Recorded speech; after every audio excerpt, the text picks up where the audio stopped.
আসসালামু আলাইকুম। যারা দেশে থাকে তারা মনে করে প্রবাসী আলারা খুব সুখী আছে, শান্তিতে আছে। মনে করারও কারণ আছে। এর পিছনে প্রবাসীদের দোষ, মানে আমাদের দোষ আছে। কিরকম?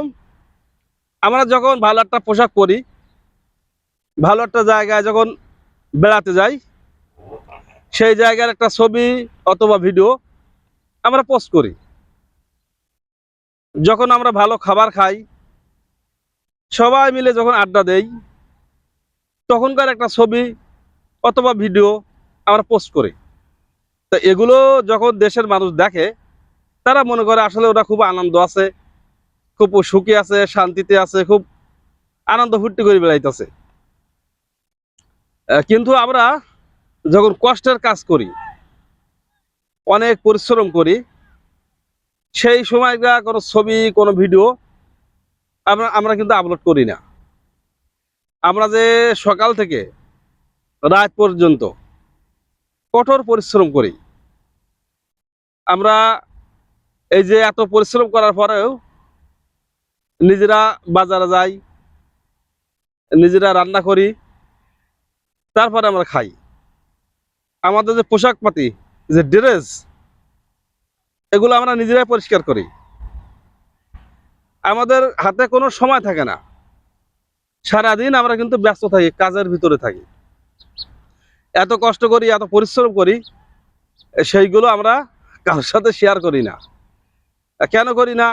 অনেকে মনে করে যে এত কষ্ট করি, এত পরিশ্রম করি, এটা যদি আমার পরিবার জানে, কি আমার মা বাবা, কি আমার স্ত্রী সন্তান, তারা যদি দেখে, তাহলে তারা মনে মনে কষ্ট পাবে যে আমার বাবা, কি আমার ভাই, কারোর সন্তান যে বিদেশে যেয়ে এত কষ্ট করে, এত পরিশ্রম করে, দেশে তো এত পরিশ্রম এত কষ্ট সে কখনো করি নাই।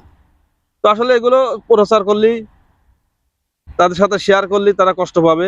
এই জন্য অনেকে প্রচার করে না, প্রকাশ করে না।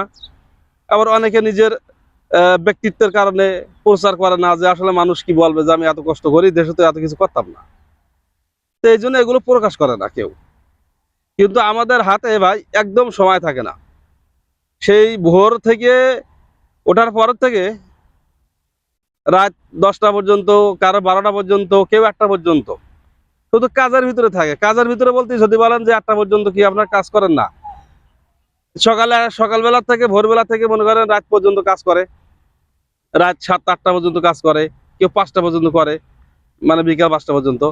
তারপরে রুমি আসে, আসে পরে নিজে কাপড় চোপড় পরিষ্কার করা লাগে, নিজে যে বাজার ঘাট করা লাগে, নিজে রান্না বান্না করার জন্য সব কিছু রেডি করা লাগে।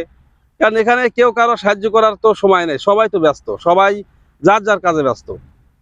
দেশে তো আমরা একটা কাজ না করলে আরেকজন করে দিয়েছে, এখানে তো তা নাই, আপনার কাজ আপনি ছাড়া কি করবে। এই জন্য এত কষ্ট করি, এত পরিশ্রম করি, আমরা কারোর সাথে শেয়ার করি না, কাউকে বলি না, কাউকে দেখাই না, কাউকে জানাই না। এই জন্য দেশের মানুষ মনে করে যারা প্রবাসে আছে খুবই সুখী আছে, শান্তিতে আছে। আসলে যারা প্রবাসে আছে তারাই একমাত্র জানে যে আসলে প্রবাস জীবনটা কত কষ্ট, কত কঠিন, কত বেদনাদায়ক। হতে পারে হাতে গোনা কিছু মানুষ, হয়তো শতকরা 2-1 মানুষ একটু রিল্যাক্স আছে, ভালো আছে, নাতে 99% মানুষ অনেক দুঃখে, অনেক কষ্টে প্রবাসে থাকে। শুধুমাত্র ফ্যামিলির কারণে, ফ্যামিলির ভালো রাখার কারণে, ফ্যামিলিকে ভালোবেসে। তো সবাই ভালো থাকবেন। আর আমার কথাগুলো যদি আপনাদের ভালো লাগে, অবশ্যই ভিডিওটা শেয়ার করে দিবেন, লাইক কমেন্ট করে জানাই দিবেন আমার কথাগুলো আপনার কাছে কেমন লাগলো, এবং আমার পরিবারের সাথে যুক্ত হয়ে যাবেন। সবাই ভালো থাকবেন। আল্লাহ হাফেজ।